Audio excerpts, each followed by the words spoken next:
बिस्मिल्लाहिर्रहमानिर्रहीम। अस्सलाम वालेकुम। मैं हूं आबिद अज़ीज़। आज डॉक्टर एक्वेक जर्मनी की जिस होम्योपैथिक मेडिसिन को मैं डिस्क्राइब करने जा रहा हूं उसको R44 या R44 कहा जाता है। R44 को आमतौर पर हाइपोटोनॉल के नाम से भी जाना जाता है। R44 की कंपोजिशन में जो एक्टिव सब्सटेंसेस यूज़ किए गए हैं उसमें शामिल है क्रेटेगस 1X, लॉरसर 3X, ओलियंड 3X और स्पार्टियम स्कोप 2X।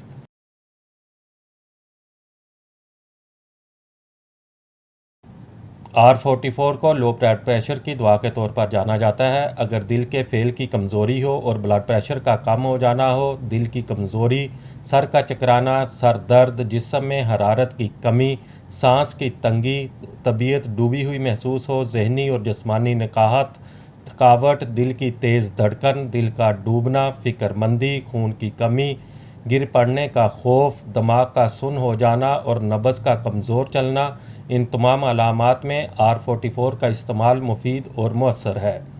R44 की खुराक का इस्तेमाल कुछ इस तरह से है कि अगर तबीयत ज़्यादा ख़राब है तो फिर मरीज़ को 5 से 10 कतरे 2 घूंट पानी में हल करके हर 2 घंटे के वक्फे के साथ इस्तेमाल करवाए जा सकते हैं। और अगर तबीयत में अफाका हो रहा हो तो फिर 5 से 10 कतरे 2 घूंट पानी में हल करके मरीज़ को दिन में 3 बार इस्तेमाल करवाए जा सकते हैं। R44 आपको बाज़ार से 22 ml की पैकिंग में बआसानी दस्तयाब हो सकती है। उम्मीद करता हूं कि ये वीडियो आपको अच्छी लगी होगी। अगर वीडियो अच्छी लगी है तो इसको लाइक कर दें, और अगर आप मज़ीद होम्योपैथिक मेडिसिन के बारे में जानना चाहते हैं तो मेरी रिक्वेस्ट है कि इस चैनल को सब्सक्राइब कर लें। नेक्स्ट वीडियो तक मुझे दें इजाज़त। अल्लाह हाफिज़।